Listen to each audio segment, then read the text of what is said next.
Hello, and welcome to China Forum, the leading program for the discussion on the most recent trends and developments in China's politics, economics, society, and culture. My name is Emily O'Brien, and I'll be your program moderator for today. On this episode of China Forum, we'll be discussing a very hot topic for China domestically and internationally, the environment. I'd like to welcome our guest, Dr. Jennifer Turner. Hi. Dr. Turner has been the director of the China Environment Forum at the Woodrow Wilson Center for 13 years. Her current projects include Choke Point China, an initiative uncovering how energy is impacting water in China. Dr. Turner also serves as the editor of the Wilson Center journal China Environment Series, which is mailed to environmental practitioners around the world who work on China's energy and environmental issues. Dr. Turner, thank you for joining us today. I'm really happy to be here.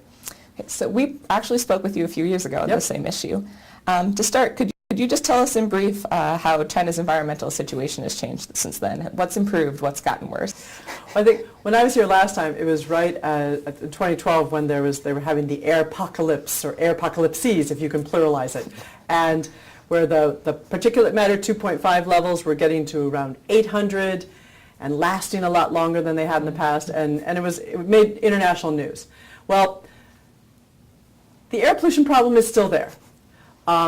That said, that there are times where there's somewhat more blue skies, but the public is, I think, getting much more frustrated with the situation, and news in terms of how people are getting sick is growing, and I think that, so in terms of the actual air quality, it hasn't improved that much, but I think on the policy side, which I think you probably want to talk about today, the boat has been turning. So the Chinese government has widely publicized its desire to tackle these environmental issues, which has led some analysts to assert that Beijing's efforts are, just lip service to this public that's, become more aware and more vocal about these issues. Your opinion, how much of this anti-pollution rhetoric from Beijing is genuine versus just a reaction to this public outcry? It's not rhetoric. I mean, air pollution is the great equalizer. Everyone is impacted by it. And it's clear now to the Chinese government and the party that air quality problems are affecting the economy, big concerns for social stability. But then there's a question of numbers, right? China, it's been the #1 economy, growing at like 10% for the past 40 years. They're the world's factory, and they're fueling that factory with coal. And coal use doubled between 2000 and 2007, again 2007, 2014. And you just can't have that much more coal burning without suffering the consequences. And so it's a question of numbers, that the economy's booming, a lot of people, a lot of cars on the road. So it's a scary situation for them right now. Okay, so as you say, the government in Beijing has admitted that this is a serious problem. And the media focus on this issue did peak about a month ago with the Under the Dome documentary by Chai Jing that got released. The government praised this, and then a week after it was released, decided to pull it from the internet and censor it. Why would they make this decision if, as you say, they are really behind this anti-pollution kind of issue? Yeah, well, to put the film in context, I mean, it was made by a CCTV broadcaster, and if your audience hasn't watched it, they should. It's on YouTube. We can get it here quite easily. And it was really a fabulous TED Talk type documentary that really explained to the Chinese public about what was driving the pollution, the coal, the oil, and the poor environmental policy enforcement.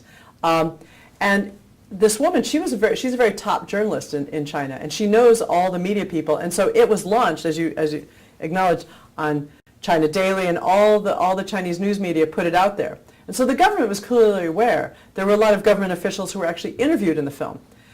And some people have called this like an inconvenient truth type film in China. But I call it inconvenient reaction. I mean, the government saw, that they knew this film was coming out, and really the things said in it were no different from what the government itself has been saying in terms of its policy priorities, the problems. But to have it become a truly national conversation, and it was a conversation that the party and the government themselves were not in control of. And I think that was a little unnerving. Also, it was the National People's Congress was taking place, and during that time, traditionally, the Chinese government doesn't like any kind of bad press whatsoever. So they cut it down a week after it came out. Now, I don't know if you know, but just about a day or two ago, it's back online in China. Oh, really? It's back. So but very quietly. So I think it kind of shows you that the government is, they believe in the message that was in the film. It was just, the reaction was a little bit unnerving. Okay. What effect has this democracy had on how the Chinese people are looking at this issue? And did the censorship affect that at all, how the Chinese people are looking at it? I think that, I mean, in some ways, the censorship was almost a moot point because, I mean, in the first 2 days, something like 200 million people had watched it. And people can download it, and they have their VPNs to get around it. So I think most people probably understood it because it was the National People's Congress. But again, genie's out of the bag, or cat's out of the bag. So the new environmental protection law in China actually took effect on January 1st of this year. And the law increases transparency, consequences for polluters, government officials, things like that. As we know, Beijing tends to have problems with actually implementing and enforcing laws like these. To what extent do you believe this new law is going to be enforced better than the old one? Well, I mean, it's not the only pollution control law. I mean, there's the water and air pollution control laws that are out there. But this one, I mean, it really is giving a lot more teeth to the Environmental Protection Bureaus, the Ministry of Environmental Protection. The biggie is the issue of fines. That if you are polluting, used to be you'd get a tiny little slap on the face and you get to pay a few coin, right? Now it's just like the U.S. system. You get a fine that increases every single day until you address the problem. And then the transparency. I mean, this actually started even before the law came out. I mean, when they last year, Li Keqiang talked about having a war on pollution and requiring that cities had to monitor and publicize what their air quality was. And actually, just a couple weeks ago, the Ministry of Environmental Protection noted that of something like 80 cities in China that had been doing this monitoring, only 8 of them met the standard, which in my mind, this is good news. You know why it's good news, Emily? No idea. It's because we know that 8 out of the 80 cities made it and the other ones didn't. And the fact that they're putting the bad news out there much more openly. And there's this pressure on the local officials because now it's not just the top down and the weak Ministry of Environmental Protection. You also have the Chinese public who are taking pictures, who are doing their tweeting equivalent. And so there's a lot of pressure coming down. And I think that the other encouraging part of this law is saying that environmental NGOs or legal NGOs can bring public interest lawsuits. And just last week, there was the All China Environment Federation. They brought a case against a factory in northeast China that had been ignoring the fines, ignoring that they were being blacklisted, and so this is a third tool. So you can really look at the environmental protection law. It's put more tools in the toolbox for not only the government officials, but for these lawyers who've been kind of sitting in wait right now to take these public interest law cases to court. So we've talked about the government officials who contribute, the factories themselves. The documentary Under the Dome did discuss who is to blame for this massive pollution problem in China. Who would you say is most responsible? The state-owned giants like PetroChina, the central government, the local governments, or how much is this shared? Well, I mean, and also you have to toss in there. You got to look in the mirror. Western consumers. We're the ones buying a lot of these products, and we want the West, and we want our products cheap, keeping the prices down. So it's part the whole supply chain issue. But even the political supply chain has had a few problems, right? What the incentives for local officials for 40 years were: get rich, increase the economic development, and that's how you get a promotion. And now they've changed it, and really the air pollution issue is changing the criteria, and that was also part of the environmental protection law, that officials are now starting to be evaluated if they can really perform on the environmental criteria, and that's really exciting. In some ways, I think with the oil companies, I mean, I love their response to the film because they some of them were interviewed afterwards. They said there are no regulations that require me to sell clean oil, and I mean, China for years it's been known. When I say public knowledge, people that do environmental work have known for a long time that China is the biggest importer of dirty oil. But the Chinese public didn't. And that's one thing that I like about the Under the Dome film. It made the Chinese public really aware of the dynamics in the coal sector, in the oil sector, and what's amiss in the governance. And so you can run, but you can't hide now. And so I think that we are going to see that as Beijing starts trying to push for more regulations on cleaner fuel for automobiles, that previous obstacles somewhere in the government and in this industry, they're going to be knocked aside. It's a good time. So a lot of attention recently has gone towards Chinese President Xi Jinping's anti-corruption campaign. To what extent has government corruption played a role in perpetuating these environmental issues? I mean, I think there clearly has been some corruption issues. I mean, the fact that local officials, they know that there are these environmental protection laws and these regulations, but because of the pressure to make money, they've often, they put pressure on their own environmental protection bureaus. Or my favorite is when local officials will tell the factories when the Environmental Protection Bureau is coming to inspect them. And so it's very pro forma type inspections. And so that definitely has played a role, but it's really a bigger issue of just the incentive structure and, and also empowering, the Ministry of Environmental Protection, which one thing that we hope to see soon is that they actually get more money, more staff. It's kind of a crazy thing. I mean, you can't really enforce if you don't have the human capital. And on the upper levels, this anti-corruption campaign has, been causing ripples in the higher levels of government. There are officials that are unhappy with the president.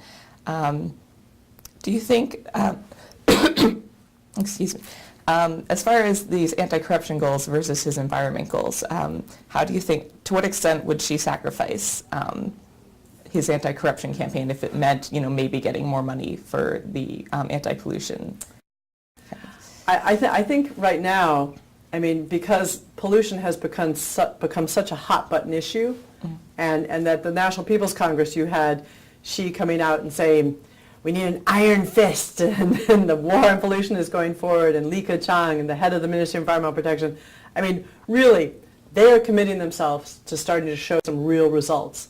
It's going to take time, but I mean, on the good news front, I mean, last year, coal consumption dropped at least 2%, and we have not seen that for decades and decades. And so it's the Titanic shifting very slowly away from coal.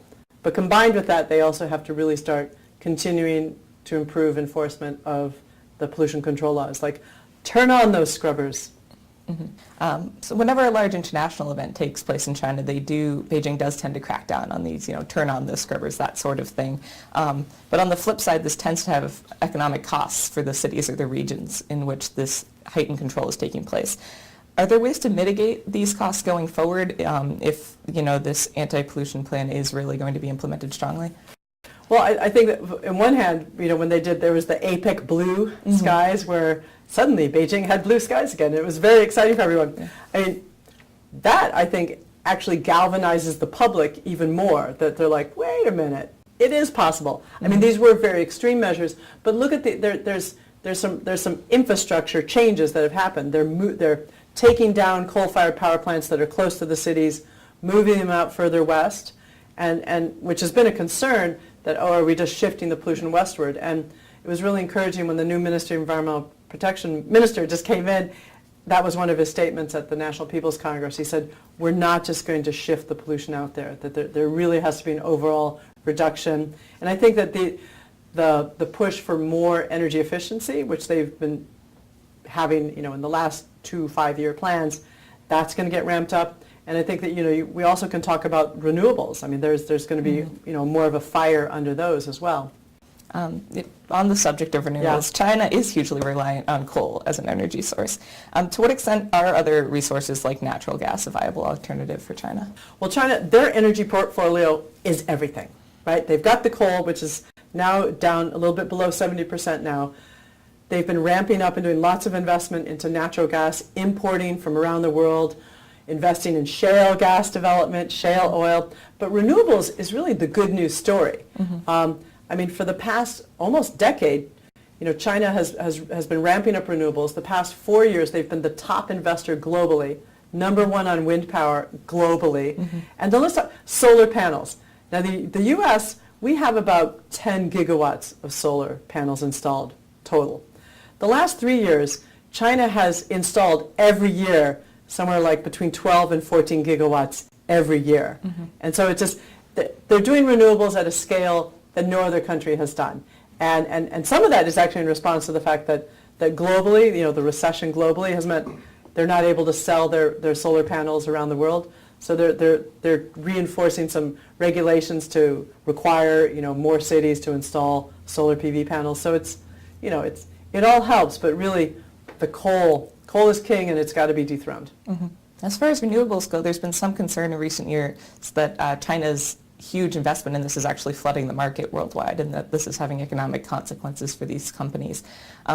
How could China possibly balance that, wanting to invest in this with actually having consequences for these companies worldwide that are trying to create these solutions? Well, in some ways, that I think that in some ways there was that flood of solar PV panels, and it's receded because they lost. The world just wasn't buying them as much, mm-hmm. And so they've actually, as I was starting to say a moment ago, that in there's a policy called distributed solar. A lot of their solar farms and wind farms are out in the north central part of China, so way away from the cities, and then they use transmission lines to bring them in. Distributed solar means that we're going to put them on the rooftops. Okay. And so a lot of cities are coming a little bit under pressure that, you have to really make this work.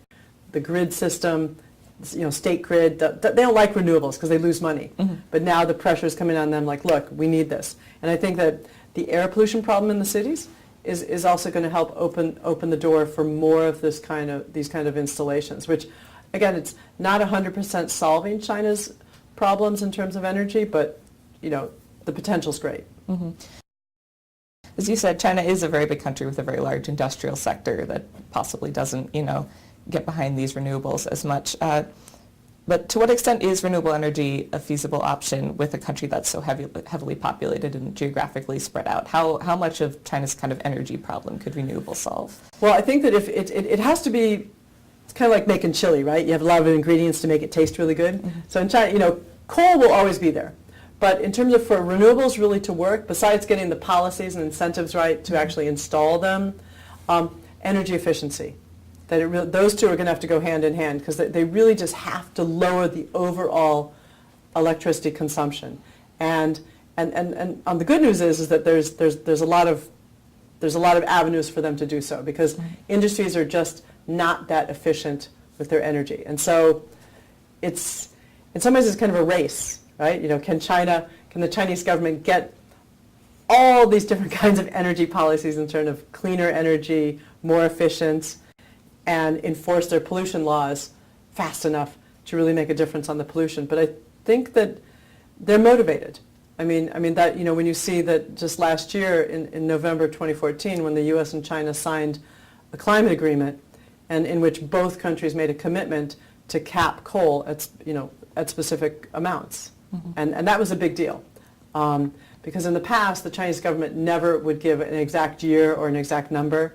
I mean, when they signed the agreement, China said 2030. Mm-hmm. And right afterwards, we've seen the government and Chinese researchers say, no, it's going to be sooner. 2020 is what they're talking now. I mean, that's not what they've committed to on paper, but the fact that you have a growing explosion of smog covering cities, not just in northern China. I mean, it's imperative for political stability, social stability, keep the economy moving. So you've also done a lot of work on China's water issues, so I just wanted to touch on that briefly. As we've been talking about, China is still a developing country, massive industrial sector, but they've also put these new anti-pollution methods into place. What effect has all this had on China's water issues? Well, this is like another interview, because you know what? You think air pollution's bad? Water is worse in China. I mean, something like 30% of China's river and lake water is at a quality level so low, it shouldn't, by Chinese standards, come into contact with humans, right? Yeah. That water pollution is also polluting soil, and you hear these terrifying statistics about soil, maybe 20% has cadmium, and it's very scary. But also in terms of, there's a coal linkage. Because the coal, to mine and to clean and to use coal, you need water. And we've done research that showed that the whole coal supply chain in China is possibly using 20% of all the water used in China, which is a huge number.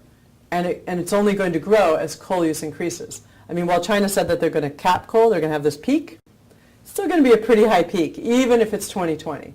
And coal is very thirsty. And so the fact that China's water resource is very polluted, a lot of shortages in the north, a lot of wastage as well, it's a scary situation, but they are becoming aware. In fact, part of the climate agreement included the U.S. and China forming a water energy program. So joint research between the two countries on technologies, not only to reduce it in the energy sector, but also desalination, better wastewater treatment that's not as energy consuming. So yeah, I'm always looking for the good news. Mm-hmm. So taking that to move back into, the international arena, when faced with international pressure on these environmental issues, in the past, China has often responded that they're still a developing nation and they should be given the same leeway that other world powers had when they were developing. How would you respond to that? They've moved on. I mean, when you look at, I think the climate agreement last year, when they committed to capping their coal, and already have started to decrease their coal consumption. Let's see if it continues, but from all the experts I'm talking to in China, it's slowly on the way down to, not precipitously, but it's a very encouraging sign. China realizes that the pollution problems are so severe that talk about pollute first, clean up later, it's gone. Mm-hmm. What role has the international community played in China's attempts to clean up the environment? If none, do you see a role there for foreign governments and international NGOs? A lot. I mean, starting in the mid-1980s, you had, China started signing a lot of bilateral agreements, but you also had a lot of international NGOs, particularly U.S. ones, WWF, the Energy Foundation, Natural Resource Defense Council.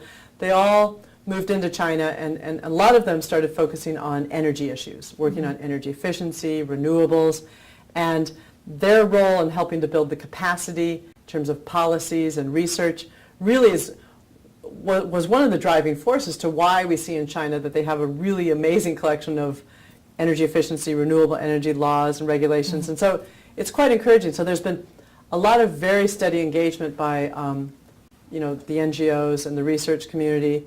Bilateral, U.S. and China, it's like in all things, kind of goes up and down, but it's been really encouraging since under the Obama administration to see a lot more agreements and more steady cooperation on clean energy. So it's fingers crossed. It's important too because who are the two big energy users in the world? It would be the U.S. and China. Mm-hmm. It's not necessarily smooth sailing, but it's encouraging. Mm-hmm. On that subject, the deal that the U.S. made, or agreement that the U.S. and China made last year on capping emissions, some have criticized this as unrealistic. It's not a goal that the two countries are going to be able to meet. Do you agree with that assessment? I don't agree. I mean, when you look at how in China coal consumption has started to go down, and I mean like I've said a couple of times, the imperative of cleaning the skies are really a catalyst. And in some ways, it's really no different than in the United States and other countries. Pollution. Governments deal with pollution problems when it hits a crisis. Mm-hmm. And China, it's a crisis, and so they're dealing with it. On the U.S. side, it could be more of a tussle, but when you look at how shale gas development here has really led to a big drop in our CO2 emissions, it's within our grasp. And while the federal government, Congress, the administration, a lot of tussling over climate change, if you look out to the states, state governments, even in very conservative states, they've been opening up a lot more to renewable energy efficiency, and because the economic downturn, it just makes sense. Mm-hmm. What's going to be the biggest challenge for each country, though, going forward to meet this agreement that they've come to? I mean, I think in the United States that some of it, there's more the political dimension. I mean, there's no reason why, we can't in terms of, we have the capacity to be more energy efficient and do more renewables. In China, the challenge is it's still, a lot of it's with the numbers. That you still have an economy that's booming. They're still building cities. They have plans to urbanize another 300 million people over the next decade. And to do that, you need cement, you need steel, high energy intensive products. But once they peak on their urbanization, then that will lead to a significant drop in energy. How important is it that China and the U.S. work together on these environmental issues? Well, I think it's vital. The fact that our economies are intimately linked, and we are two countries that when we don't get along, the global community finds it a rather scary situation. And so I think that finding areas of cooperation where both countries can set new new norms, help build out markets. Like the clean energy market worldwide is huge. China alone, U.S. alone, can't serve the needs globally. And so coming together and being we have a project that's called Cooperative Competitors that's looking at how the U.S. and China, we cooperate in terms of looking at how to help develop, better renewable energy or energy efficiency policies or cleaner coal technologies. But then we also compete in the global market. But that's okay. It's a good model for, we're almost like two squabbling siblings, right? But we are intimately linked. There's no separating our countries. Mm-hmm. So looking to the future then, what would you say the outlook is both for the U.S.-China cooperation as well as for China's environment? Just to wrap everything up. An impossible question at the end. I think that I'd rather just answer the latter part in terms of on the environment. I think that it is really encouraging that we're seeing a more diversification of the cooperation. I mean, particularly having the U.S. government coming in.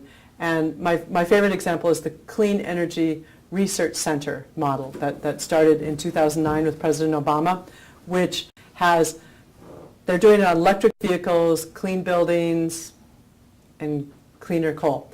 And in each of these areas, they have government, researchers, businesses, and NGOs jointly working together to work on technologies and policies as a way to, kind of raise both boats, but also so that some of the technologies, they're going to be joint intellectual property rights, so they can go out and sell them together. And what I like about this model is that it's not one that's just dependent on how the two governments are getting along.